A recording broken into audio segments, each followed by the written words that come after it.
term handcrafted gets thrown around a lot these days. It's become a movement, a trend that can obscure the passionate folks who actually make amazing things by hand. Their remarkable stories need to be told, and I'm going to find them. I'm Anthony Bourdain, and this is Raw Craft.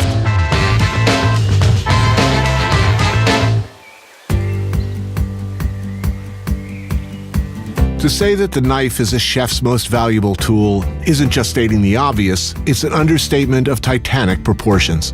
It doesn't matter if you're the executive chef of a Michelin 3-star restaurant or the prep cook dicing a 50-pound bag of onions. A good knife is the foundation of everything you do. So, who makes the finest chef knives in the world? This guy, Bob Kramer. Bob's one of only 122 master bladesmiths certified in the American Bladesmith Society, and the only one who specializes in kitchen knives. Simply put, he's a rock star, forging knives that are as desired for their beauty as they are for their legendary sharpness, resilience, and strength. Kramer knives have become a status symbol among serious chefs and serious knife collectors alike. They're knives that demand excellence of their owners, and more importantly, excellence from their creator. I paid Bob a visit at his workshop in beautiful Olympia, Washington. How does one make the most awesome knife in the world? Today I'm incorporating meteorites into my material. This is probably man's first encounter with a solid chunk of iron. That's a meteorite. Wow. That's a starstone. The first thing Bob does is forge his own steel. In this case, from melted meteorite. Next, it's a matter of layers.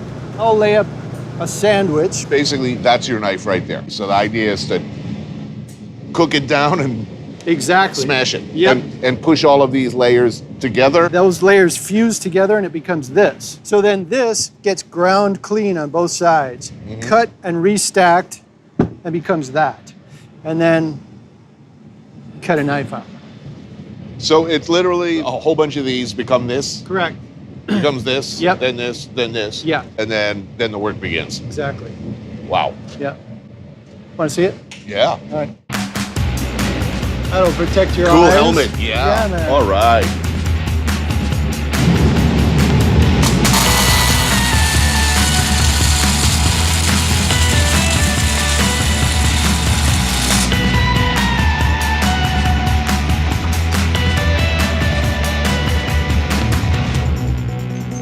Woohoo! Wow. How long would it take for me to make a pizza in there? About a half a second, maybe. Sweet. Yeah. This is just like cooking. It's time, temperature, and technique. Right. You need good material to start with and the proper heat treatment. Just like you can ruin a steak by overcooking it. Could be a great steak to begin with, but you could really mess it up by improper technique. Okay, here we go.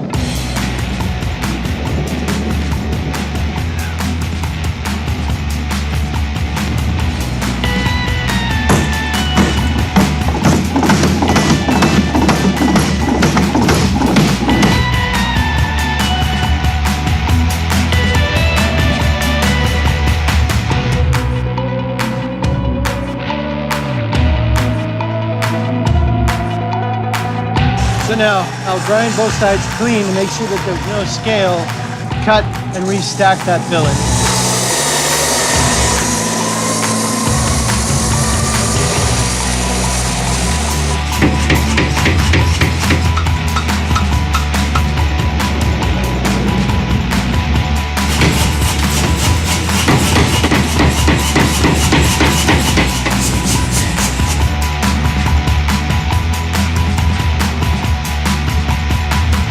All this gets cut away. The fat. So on this, we can either use the bandsaw to cut off that extra material or use this grinder to just get rid of that excess meat. It's like trimming a steak. Exactly.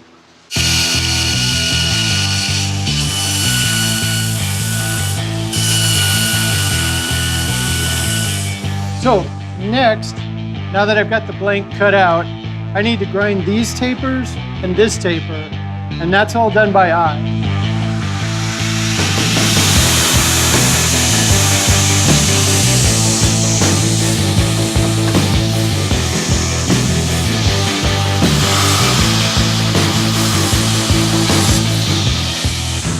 Now that the blade is ground and shaped and tapered, it's the magic part. This is where the steel becomes hardened. So we have to take the material up to a particular temperature and hold it, like baking a cake.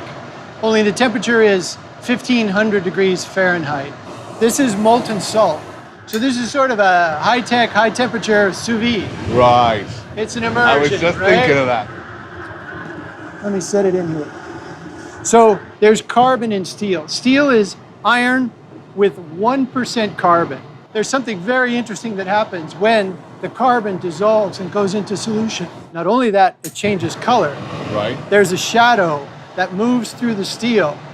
So this is what the samurai guys were looking for. These guys would fast beforehand. They'd pick an auspicious day, which is probably a moonless night. So it'd be really dark in the shop.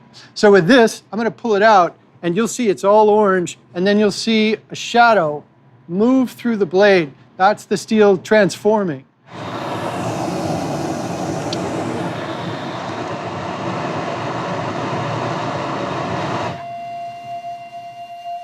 And that's it. Wow.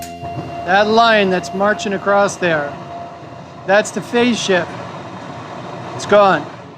Yo, what's happening in there? What's going on? So this is ferric chloride, which is a base. It's kind of on the other side of the acidic scale. And this chemical starts to eat into the steel at a very subtle level. So, some layers get eaten away faster than others.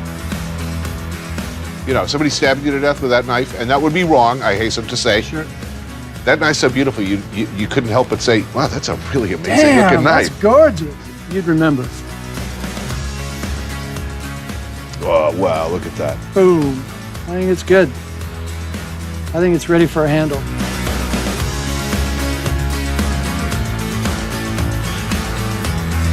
And now I just need to shape and make this comfortable. And presumably I want it to fit into my massive, Exactly. yet incredibly sensitive paw. Exactly.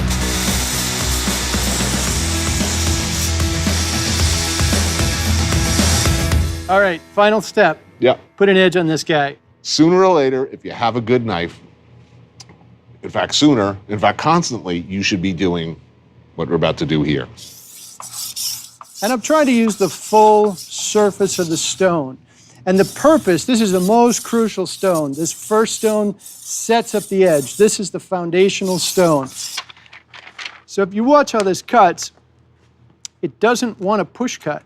It's because we haven't stropped the edge. It'll slide cut easily, Right? but it won't push cut. And what the push cut is what a razor will do. Right. And if I just give this a few strokes on the leather, and this is just a plain piece of leather. Woo. That's nice. Oh, yeah. Like butter. Nice. Thank you. Look at that. Oh.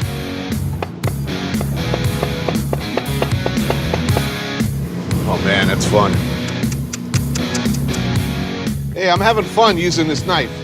I've never had so much fun cutting chives. Look at those things. Nice.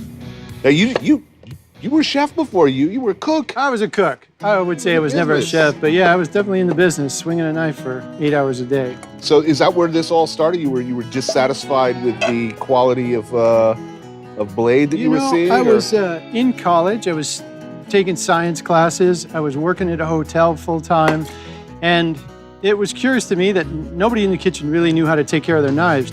So I thought I'd make a little extra money. I figured out how to sharpen some knives, and the deeper I got, the more I was hooked. And so, I quit school and just started sharpening and making knives. You'll forgive me for saying so, but that sounds like a really bad idea. Yeah. It was just about the dumbest thing you could do at the time, and yet it worked out. It has worked out, yeah. But you didn't really know what you were doing either. I had no idea. So the other night I'm in here working, I'm making some steel for a knife using a meteor. I'm thinking, what's a cool way to make some salmon? And I'm gonna heat up a meteorite and use it to smoke this.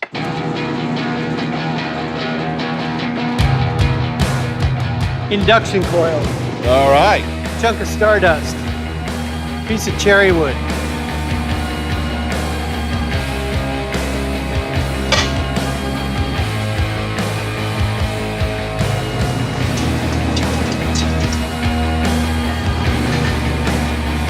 Sweet. All right.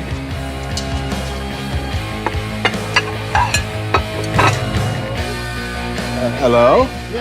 Smoky scrumptiousness, I smell. All right.